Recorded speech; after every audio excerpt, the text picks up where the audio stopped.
discriminatory and messed up things, saying the N-word is a joke because they don't want to be bogged down, always has a boyfriend that's the opposite of their aesthetic, but the same as their inner personality. It's where you see these emo girls, these e-girls in some capacity. E-girl doesn't mean emo, by the way, but you see these e-girls, these online persona people, be with these guys who are right-wing, gun-toting, super pro, just completely messed up. You'll see that often a lot of the time because their insides match, but their outsides are completely different.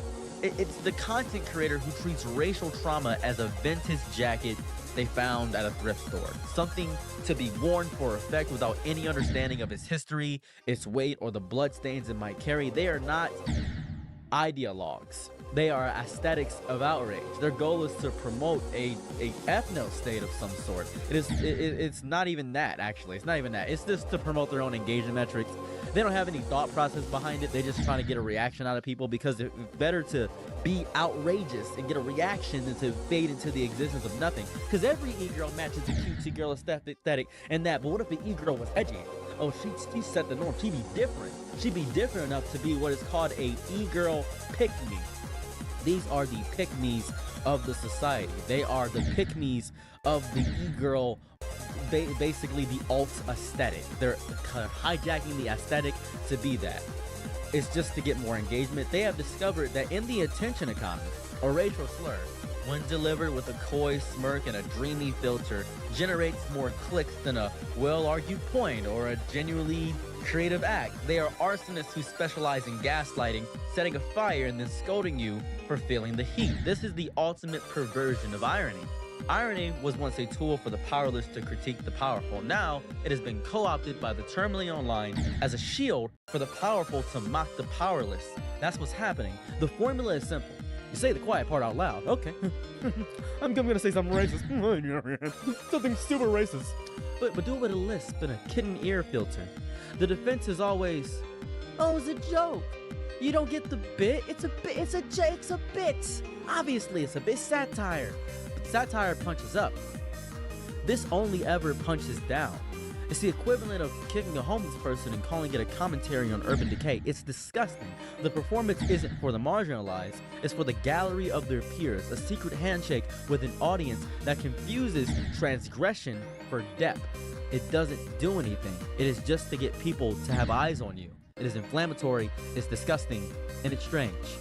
The audience of these people is always against women. They are never for women, and they never take the defense of the women when they get called out for their racist bigotry, ever. It's a generation of young men marinating in a digital brine of alienation and resentment. It's nasty. They're looking for a movement, something of that variety. They are looking for permission to feel superior, permission to express their own unexamined bigotry without the social cost. And here comes this girl. Oh, she's pretty, cute, seemingly unattainable, and not just giving them permission, but packaging their darkest impulse as a shared, subversive joke.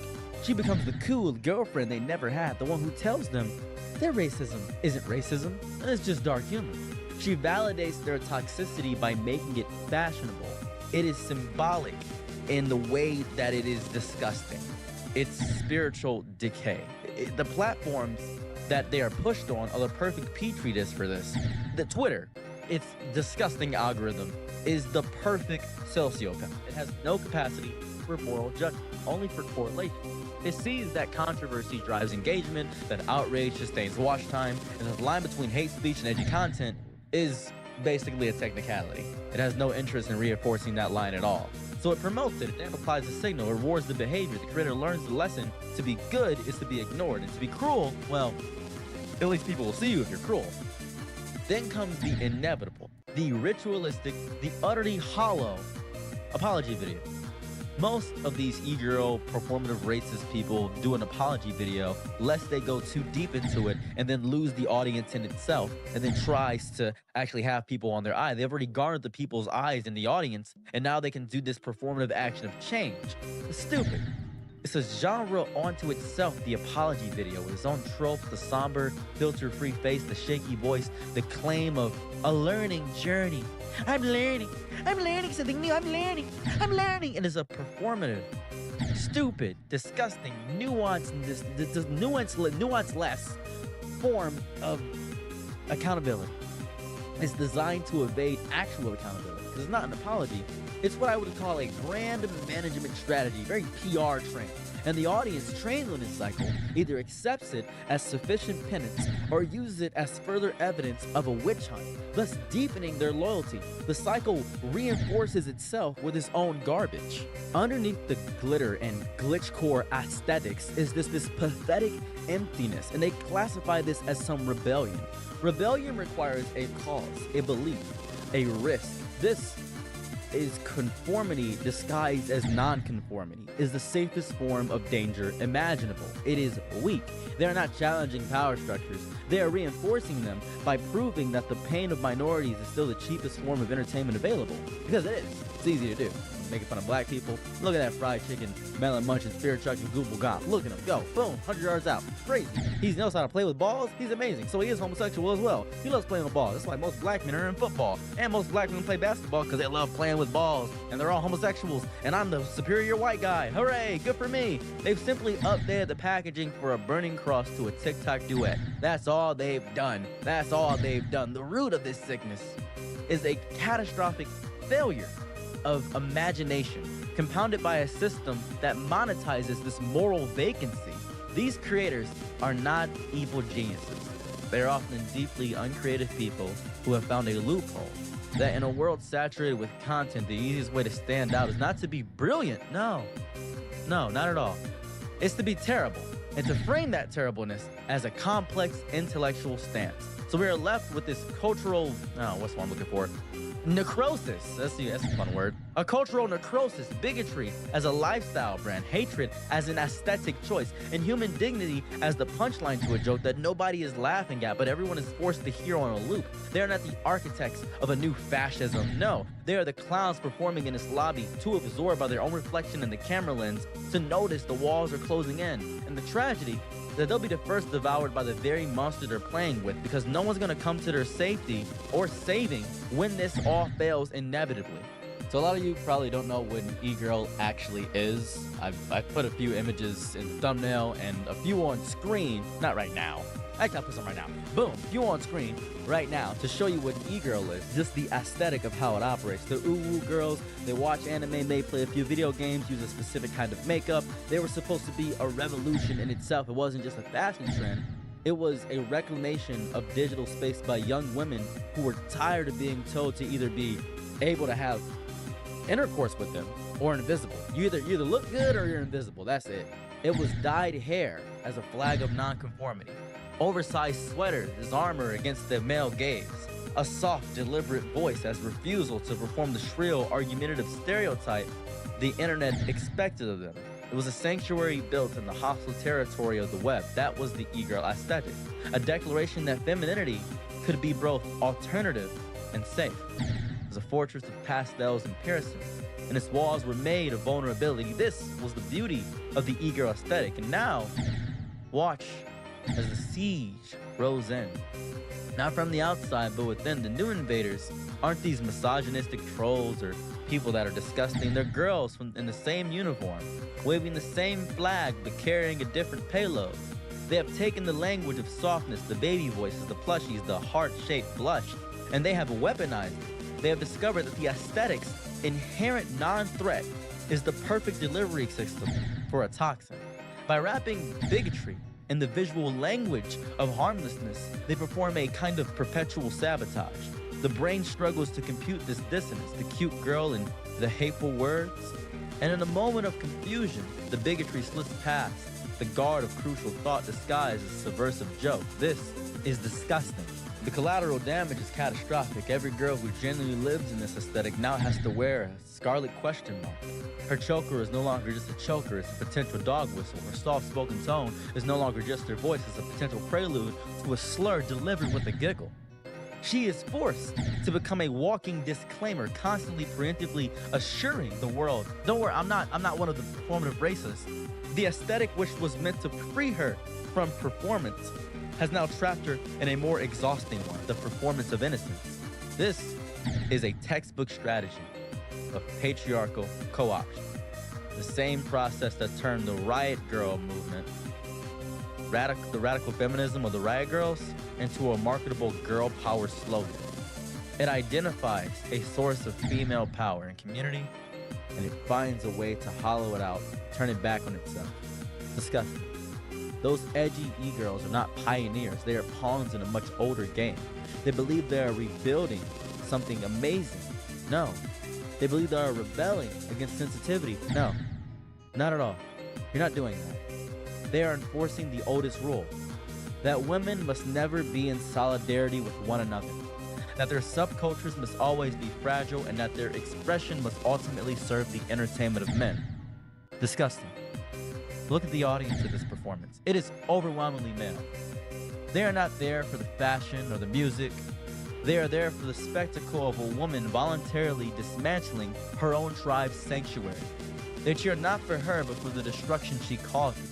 She becomes the cool girl, who proves that women can be one of the guys, who validates their own latent bigotry by making it cute and consumable. In her, they see proof that female solidarity is a myth, that every woman has a price, and the price is often just a few thousand followers. That's what it is. And what's of the genuine community? It fractures, it turns inwards. It turns its energy on purity tests and gatekeeping instead of creation and support. The very vulnerability the aesthetic was built on becomes a liability.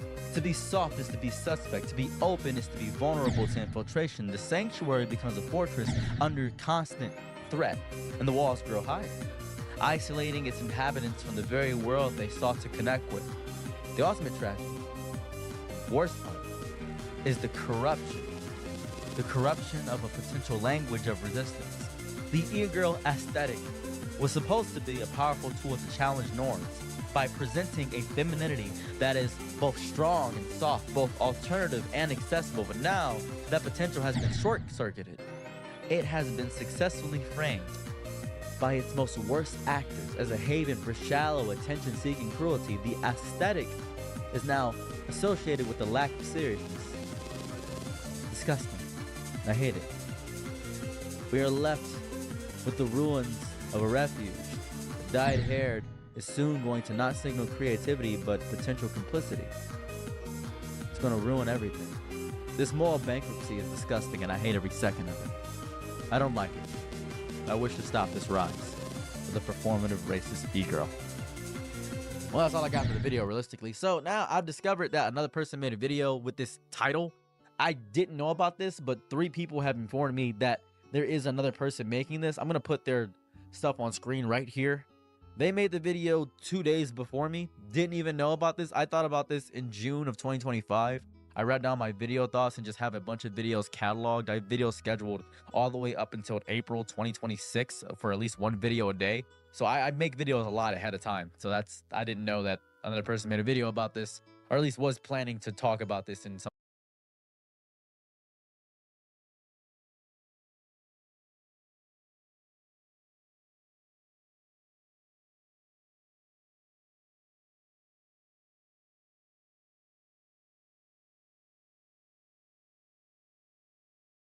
Hello, my name is Emily, as you may or may not know, and guys, 1.28 million subscribers in. I got a new camera. I really did, but that's not the topic of today's video. The topic of today's video is the bachelor and bachelorette party. If you're not familiar with the tradition of bachelor and bachelorette parties, it is basically a commemoration of a transitional period of life and can be a genuine celebration. It can also be considered somewhat of a last hoorah, right, before you enter the trap of marriage, of which of course you constructed the cage lock and key by thy own bare hand. There's a lot of rhetoric surrounding marriage, specifically heterosexual marriage, where it seems like it's something that people are kind of forced to do. And you know, to an extent, people were kind of forced to do it, right? Because there was such a huge social stigma around not getting married, especially for women. Because women are supposed to be caretakers and homemakers, and men are supposed to be protectors and providers, right? And it's easiest to assume these roles in a nuclear family dynamic. I mean, if you're not gonna get married, women, who are you cooking for? Men, who are you providing for? Yourselves? Don't be daft. And because of the societal pressure to get hitched and assume the ready position that was predestined for each gender, you know, people got married out of the idea that it was just the next logical step, or it, you know, just makes sense to do this next, which of course leaves people feeling, well, trapped. There's a reason why the phrase, the old ball and chain, caught on to describe one's life, which is so romantic. I love it when my hubby gently tucks a piece of hair behind my ear and he leans in close to call me my favorite nickname. My rusty little ankle monitor. My sweet and petite little saw trap that could severely injure me if I tried to escape. But it's okay if I get injured, because we have today's sponsor, ZocDoc. Looking for healthcare providers can feel intimidating, especially if you're in a new city and you're taking on the new adult responsibility of making your own appointments. When I there falling, sir, ZocDoc over when finding you get a set doctor's video for people. Back to the video. Yup. Anyways, it is true that as much as marriage is the start of an era for people, it's also the end of an era, right? The fun one, apparently. Getting married and settling down is seen by many as the antithesis to being sexy, young, wild, and free. You know, really putting the nail in the coffin of the good old days. Boys, I want to propose to Carly and make her my wife. You know, I just feel like she's goated. Dude, what the hell? Okay, I was not expecting that reaction. Rest in peace, man. I will hella miss the memories that we made with bro, you know, drinking Natty Light out of a bong, using our makeshift room divider in our college dorm when we would be hooking up with different chicks who definitely like multiple orgasmed all over it and stuff. So yeah, room divider was also made out of empty Natty Light boxes, just so you know. Cheers to the nights that we'll never forget and the nights that we'll never get to have again. Guys, like, we can still hang out. I fucking love you, man, and I just know that you're so up right now, like in heaven and shit. Can you guys stop? I'm literally right here. Oh no. And something that I find interesting about framing the bachelor or bachelorette party as, you know, this sort of last night of freedom is that, you know, you were still in a committed relationship before this, right? I understand that the idea of marriage is obviously contractual and binding, right? And it's different than just dating or even being engaged. However, with that being said, entering any sort of long-term commitment, especially to the point where you're thinking about settling down together, is that not also binding? Not to compare long-term relationships to prison, but this is like throwing a party saying, hey, let's celebrate my last night of freedom before I go to Rikers Island. Meanwhile, you're still in the county jail. Obviously, marriage, conservatives cover your ears, is a transition, right? There's lots of things that will shift, and obviously there's a lot more responsibilities. And getting divorced, whew, that's a much harder process than just breaking up, right? At least when you break up, typically there's no paperwork. But there are still a lot of things that are fundamentally the same between marriage and dating, right? It's like, you know, typically you're not seeing anyone else.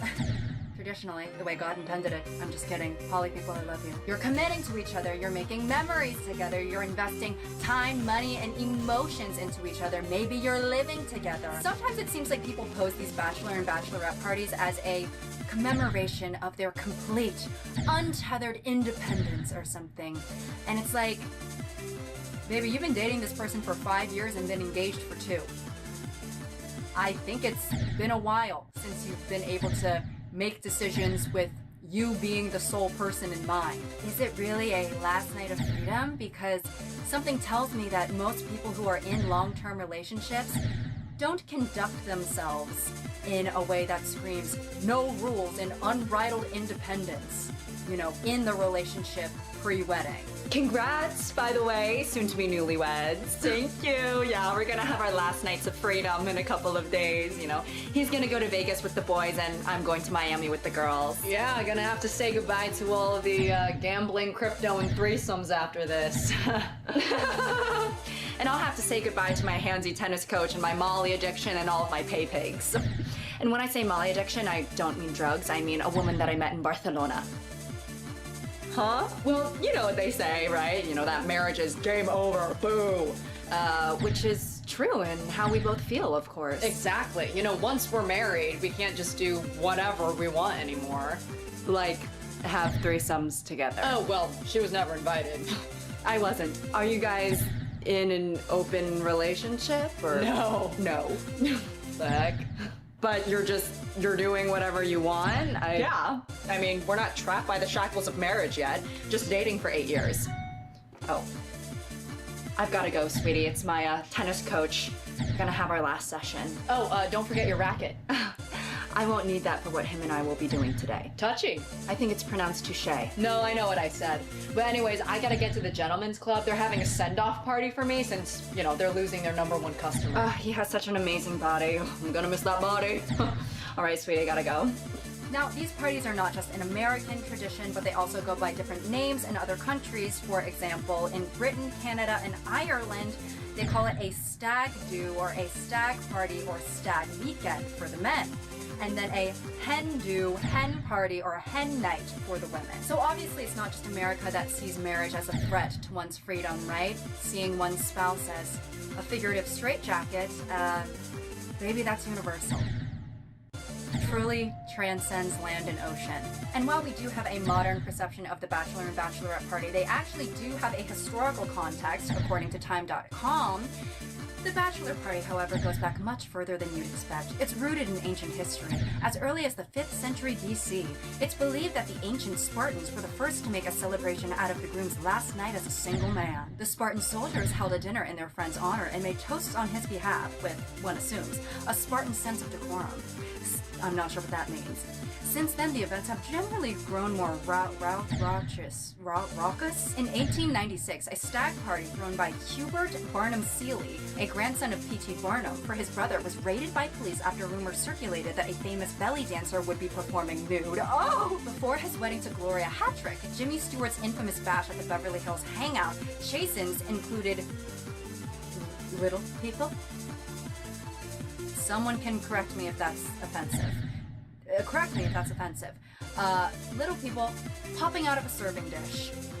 Now, of course, over time, the bachelor party has evolved. It doesn't always have to be this wild, crazy thing. I think for a lot of people, it really can be just a genuine get-together and a genuine celebration of, hey, I'm marrying someone who I love and think is amazing. Wanna fucking cheers to that or what? But speaking strictly in the stereotypical sense, with these parties, it's really go big or go home. This is our last chance to be sexy and free. We gotta get it all out of our system, right? Or rather put things into our system. Drugs, alcohol, boobs, butts, penile. And you know, I think we've made it pretty obvious that some people see these parties as a free pass to basically be as wild as they possibly can before their once flavorful life turns into dehydrated white bread with no garnishes except for maybe dust and dead skin flakes. There are many different things that attribute to the wildness of these parties, but one of the main things being, and I don't want to get demonetized, so I'm just going to say, attractive women and male dancers who only dance in the outfit that God gave them. For some, not having stripers with a double P at your party is almost like, you know, it's like not having an egg in your ramen. If it's not there, and then it's like, well, why the fuck did I even do this? And of course, both genders go to these clubs to celebrate, but men were doing it first. They were doing it first, and they are kind of doing it more often, sorry to say. But it seems fairly normalized, right, for either gender to indulge in some erotic dancing for their last night of freedom, and this is mainly because it was almost treated as a rite of passage for men, so much so that it then became normalized for women. So, a stepping stone for humanity. We've reached a point where for many people, regardless of your gender, feel like partying with nude dancers is essential for the pre-wedding bash. Denying your spouse a stripper at their party when they've done the good deed of being with you for X amount of years, I mean, that's like denying a child their candy after they've gotten good grades. Honey, what did I say? But it's not fair! Well, life isn't fair. Well, all of my friends had strippers at their bachelor parties. Okay, well... Like Brad's Bachelor Bash with bouncing boobs and butts. Like, he literally made the acronym so that it sounds like someone getting motorboarded. Blah, blah. That's creative. Why do you hate me? You hate me. You don't need to do everything that your friends do, sweetie, okay? If all of your friends jumped off of a bridge, would you too?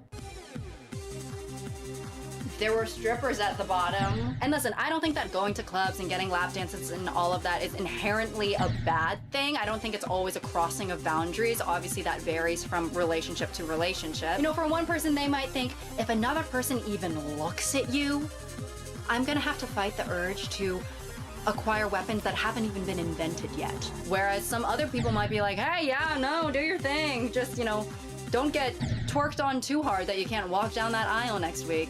Don't want to have to wheel you down, right? Because I could sometimes see a lap dance just being kind of like a fun, funny thing to do rather than like an actual erotic thing. I think if I were getting a lap dance from a woman, and I'm attracted to women, by the way. Hi, if you're new here. I don't know how sexy I would actually be able to perceive it as, because it kind of is objectively funny. It's like, hi, your boobs are in my face and I don't even know your real name, right?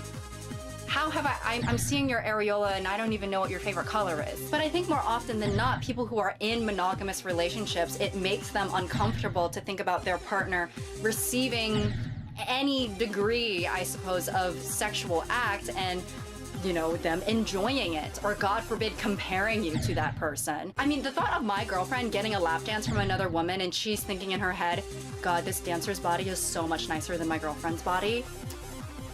Yeah. So here's the thing. I'm gonna have to call the SWAT team on myself and they're gonna detain me just so that I can have the space to think. And from the perspective of a woman who would be marrying a man, I mean, the environment of bachelor parties, the way men are socialized and conditioned, the way that, you know, they might be with their friends who you may or may not trust, the presence of drugs and alcohol, and just the historical significance of the bachelor party. I could imagine that whole ordeal could be a little bit anxiety-inducing. Is your husband going away for his bachelor party? Is he being vague and not answering straightforward questions like, which club are you going to? Is Daryl going to be there? You know how I feel about his ideas and personality. Are you getting cold feet? Obviously not temperature-wise, but in the way where you wonder if my vaginier is compelling enough for it to be the only one that you encounter for the rest of your days. Well, trust me when I say that you're not alone. Millions of women for years and years have been dealing with the same stress that you are dealing with. And how do they deal with that stress? Please don't cheat on me! So sorry about that, babe. I think that I was having a night terror and I must have left that voicemail on accident. Yeah, I hope Miami is treating you well. Not better than me, though. Just kidding. If you still love me, go ahead and let me know. No worries if not. Just, you know, if you are getting a lap dance from a stripper, just make sure that she's gyrating her hips in a circular motion with a diameter less than 5 inches, please. Tequila! Fuck, my stomach hurts. But now you can say goodbye to the anxiety and agony and say hello to a little thing we like to call screaming into a pillow. Our pillows are specially designed to take the potent impact of a scream that could only mean one thing. This marriage is f***ed.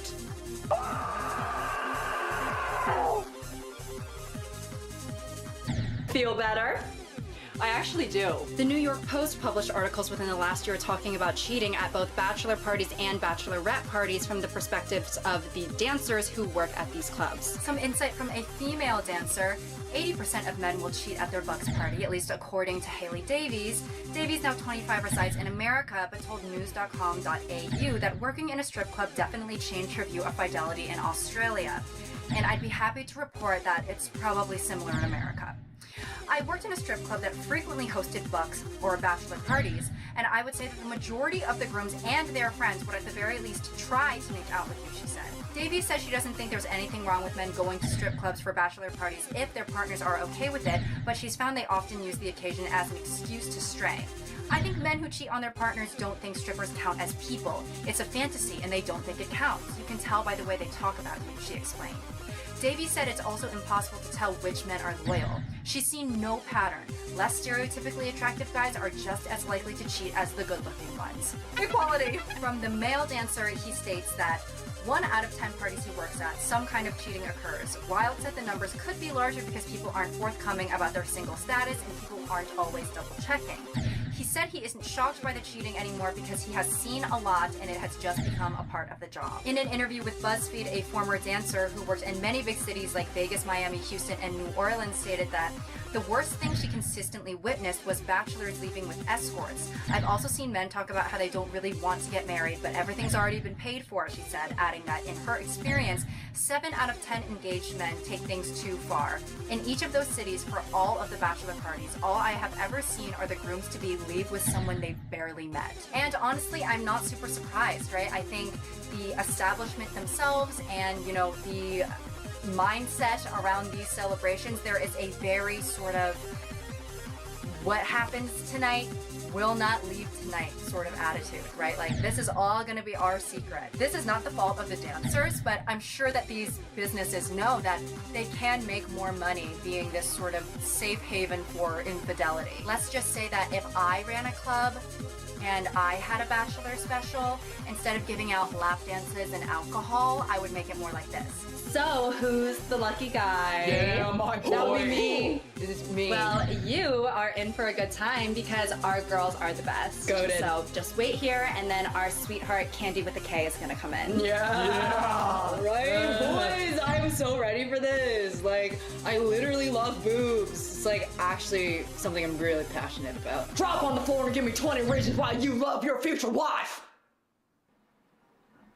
Oh, okay. Okay, a little dominant role play sort of thing. This isn't roleplay, bitch! It's reality! Wait, is this Candy with a K? Under your chair, there is a journal. Write down at least 5 cherished memories with your future wife or die. What? I thought this was gonna be a sexy dance thing.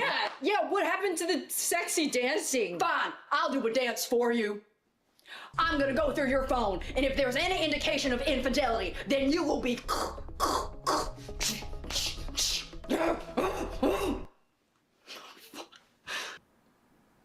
That was a terrible fucking dance. If you do anything to break the special bond between you and the woman that you love, then this will be you.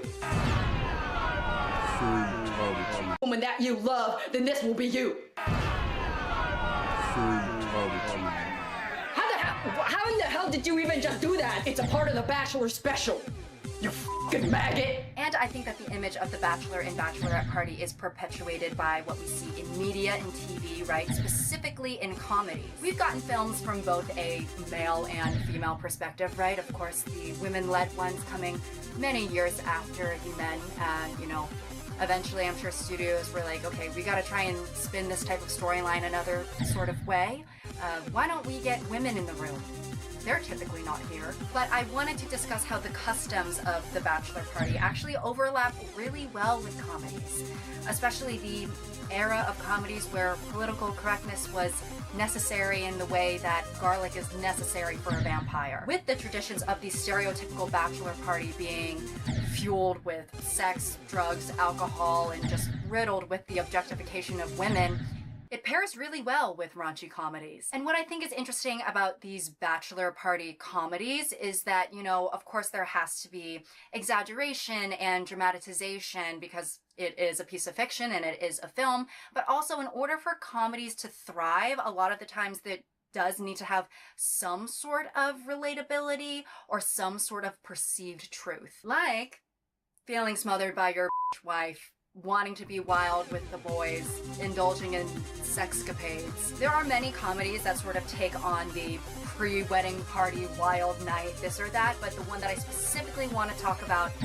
is, I think, what many would consider to be the OG, The Hangover. I'm not going to give a full synopsis, but I did want to talk about this film and how, although it is a raunchy, dumb, unserious, surface-level comedy, it still provides some reflections of men's mindsets through the portrayal of the bachelor party, especially at the peak of this sort of do-bro culture and because it's based off the writer's real experiences. The Independent published an article by Ed Power in 2019 titled "The Hangover at 10: How the Problematic Comedy Failed to Stand the Test of Time," which which I would argue that for comedies made in the 2000s and 2010s, one test they are certain to fail is that of time. The Hangover was certainly regarded as unpleasant in the moment, it should be acknowledged. This caper, in which four chums go to Las Vegas for a bachelor party and become entangled in a blurry, drug-fueled mystery, was heavily reproached as a knuckle-dragging dead end. Critics despaired of its juvenility, its glorification of the boys will be boys dissoluteness, the shrugging sexism and racism. Most problematic of all, of course, was scriptwriters John Lucas and Scott Moore's message that within every boring, middle-aged dude resides an unreconstructed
frat boy waiting to burst free. In an essay by Terry Carney, they discuss the movie and its relation to rape culture, which is really for a different video, but they do have relevant talking points for our purposes. There are many films that strive to recapture the physically imposing, desire-driven, aggressive man who is brought into focus when surrounded by subservient, slutty, bitchy, or idealized women who satellite around him and his gravitas. The Hangover foregrounds and laments the perceived emasculization of said macho man by the routinized, mundane world of work, kitchen countertops, and family. What these cases do is force us to think about the ways our consumption of art, film, and books actually create and perpetuate misogynistic cultural norms that many of us find repulsive. So, at the very least, we need to collectively examine our own complicity with a culture that loves The Hangover, a movie that likes its women stripping, breastfeeding, or waiting at the altar. A movie that made more money than any other R-rated comedy in history, one that, according to Phillips, is a memento for redacted guys. So while that movie did have its criticisms, which is, good, I think, and, it wasn't really winning any Oscars, it did win a Golden Globe. And it's also somewhat of a cult classic, right? It's a pretty beloved movie, especially amongst guys. And I don't really think that you can rely on a decades-old raunchy dude bro comedy to sort of highlight the casual sexism of the bachelor party in any sort of meaningful way, especially when, these films, not only do they not pass the test of time, but the test of Bechdel. And I think expecting this type of movie to not be sexist is expecting the grass to not grow or the river to not flow, right? Unfortunately. And I think it's possible to still enjoy a film like this and also have an understanding of its problematic elements and see how it's not politically correct or, should be an example of how men should be, and the exaggerated elements of masculinity are transgressive, right? You might be able to recognize those things while watching it. But is every person who is consuming this media critically thinking while doing so? Especially given the time that it was released, at the peak of this dude bro culture, and given its target audience, maybe, but maybe not. So what made you want to speak out about this film? Bro, I'm just like a massive fan, you know what I mean? Like that scene where Big Bazoonga's Betty falls down the stairs at the strip club and then her bongos are all like boing, boing, boing, boing, boing, boing, boing, and then her implants explode. Just pure cinema.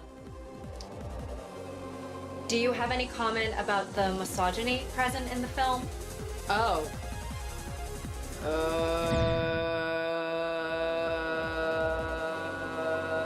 Do you want to discuss the harmful aspects of masculinity that were highlighted in this film in relation to its portrayal of bachelor parties? I mean, I like the scene where Skinny D Dan crashes his car into the casino, and then his Skinny D gets stuck in the slot machine, and then they're all kind of like tug of warring his D out of the... So that's not what I asked. We're going to conclude this interview because I have a feeling you don't know why you're here. Thank you all for attending today's talk about masculinity and the male gaze in film. The last thing I want to talk about is on behalf of the ladies. It is the transition from the bridal shower to the modern day bachelorette party. Men have been engaging in premarital debauchery for much longer than women. Congratulations, men! But there is a quote from author Beth Montemurro, who has written about bridal traditions, and it really stuck with me because it kind of explains the contrast between the bachelor party and bridal shower, right? Like the traditional ways decades and decades ago. Men were seen as having something to lose in marriage, and women were seen as having everything to gain. Having a party with the notion of your last night of freedom, yeah, that wasn't really applicable to women, right? Baby, you never had that. But with marriage, you gained stability and status that you're not able to get on your own. Whereas for men, they risk losing their sexual expression, which is so closely tied to their masculinity, and they have new responsibilities now to, financially provide for a family. Becoming a wife was seen as the sole aspiration that a woman should have, right? Becoming a mother, taking care of a home, supporting your husband even if he roundhouse kicks you for undercooking the chicken. And of course, a woman's sexual expression was treated as non-existent or frowned upon in public, so the classy and demure bridal shower was the way to go over the raunchy, vile, disgusting bachelorette party. So when did the ladies get a little bit more provocative, right? Well, during the sexual revolution, women took the idea of the docile and tame bridal shower and said to themselves, hey, why don't we do what they're doing? You're gonna see boobs and butts with your boys? Okay, well, I raise you abs and members with my girls. It took a while for mainstream media to sort of acknowledge this trend, right? Even the most popular magazines for brides like Brides and Modern Bride hardly even mentioned the bachelorette parties until the turn of the 21st century, when there was a little bit of a shift. It also became a new way to engage in consumerism as well, right? It was a new way to make money outside of just the big day itself. So it's interesting to see how traditions have changed when it comes to pre-wedding rituals, right? Especially from the perspective of women, because, well, things that women engage in, you know, the modern day bachelorette party, it would most certainly be uncouth for women back then. Well, ladies, now it's time for gifts. Oh, you girls didn't have to get me anything. Yes, we did. You sent out a list of things that you wanted and then assigned friendship points to them according to how expensive they were. All right, first one. Oh, me first. Good heavens. Sweet Mary and Joseph. It's fun, right? What is that? Well, it's a phallic-shaped hat. I had lollipops, too. Oh, you debaucherous devil's receptionist. Where on earth did you even get that? They were on sale at Party City. I'm assuming because the scrotums are a little bit elongated. You need to get out of this god-loving house immediately. Why? It's indecent. Completely indecent. Girl, like, it's literally just supposed to be fun. Like, what? I will not be putting those girth monsters anywhere near my head or mouth. Because I'm proper lady, soon to be wife. Let's just eat the cake, why don't we? You got a cake, right?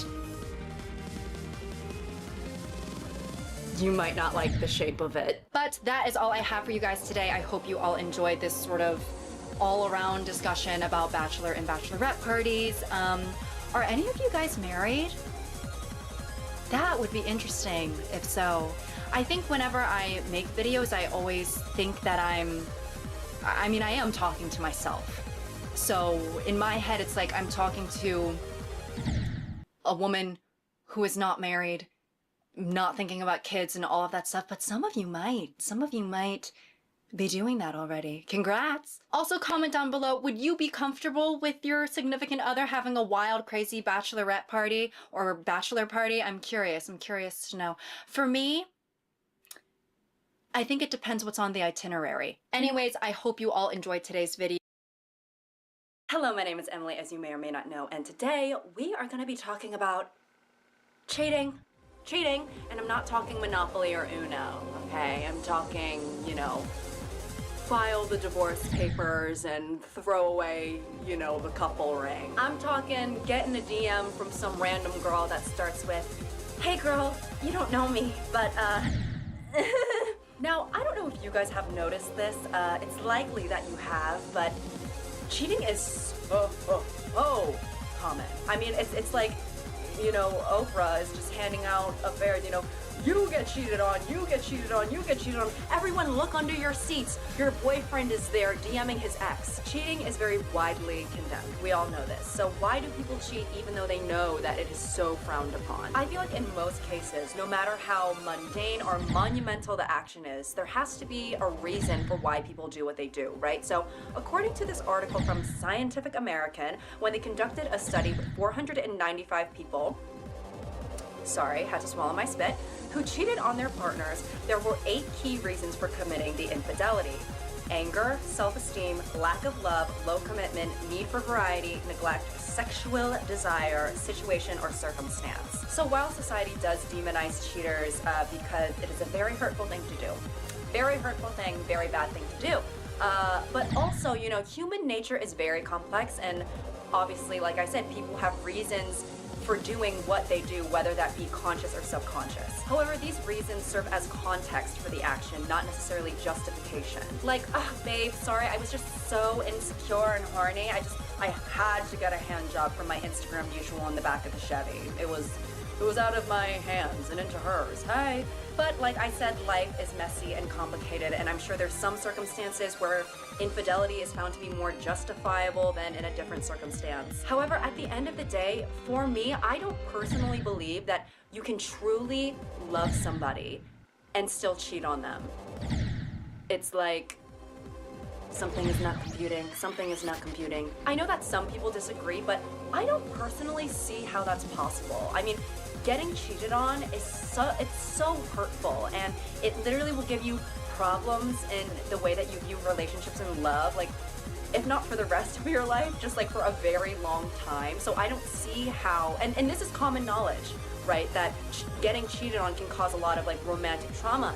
So if you really love your partner, I just don't see how you could potentially put them through that. And maybe I just haven't had, you know, enough romantic experience to... No, you know what? I do this thing where I always try and leave room for nuance, because I do think that's important, and people on the internet hate nuance, but that's how real life is. But no, I'm sorry. You know, let's just say for me, right? If I ever had a girlfriend and I cheated on her, I didn't love her. I just didn't. So if for some reason, God forbid, because I know I would never do this, but if I ever got caught in like a cheating scandal and I'm on camera like, guys, please, like, I truly loved her, it was a mistake, don't believe me.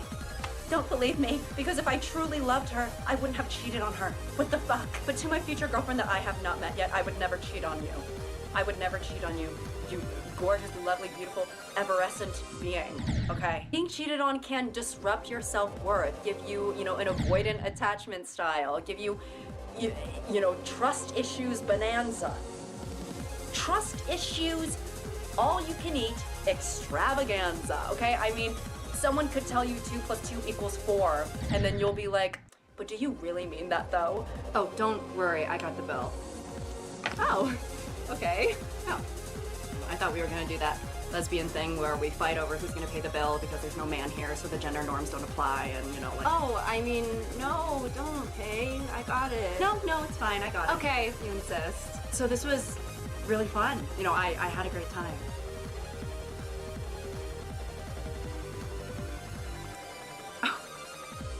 Oh, that's rich. That is rich. What? Oh, you think I haven't heard that one before, huh? What one before? God, and I bet you would love to see me again. I would. Oh, you make me fucking sick. What I find to be very humorous, literally gives me a guffaw, is when people describe cheating as a mistake. Because it's like, which part did you not mean to do? You know, like when you kiss them, or when you put your tongue in their mouth like you were bobbing for apples, or when you put your hand in there down under, or when you were going in and out and in and out and in and out. And then of course, you know, they have to bring up their trauma, like my parents are divorced and, you know, I found mold in my bathtub and I stubbed my toe 3 years ago. And it's like, up. Just save me the sob story, okay? Save me the sob story. What, do you want me to start playing Sarah McLachlan in the background like you're a dying puppy? Like, spare me the theatrics, okay? You had sex with someone else. Encore. Have another round while you're at it. And listen, okay, I've never cheated on anybody. I've never had the urge to cheat on anybody. I don't have the mind of a cheater, okay? If any of you are cheaters, down below comment if you if it was a mistake or if you did it on purpose, because I just can't really wrap my head around or fathom how that could be a mistake. Because for me, cheating is like, you literally have to go out of your way to do it. I mean, even just making out, but sex? Full on coitus? I mean, baby, that's not a mistake. That's burning calories. Because for me, the word mistake, even if you feel like you're owning up to it and you're saying, this is my mistake, I feel like just the word kind of takes away some of your culpability still. It makes it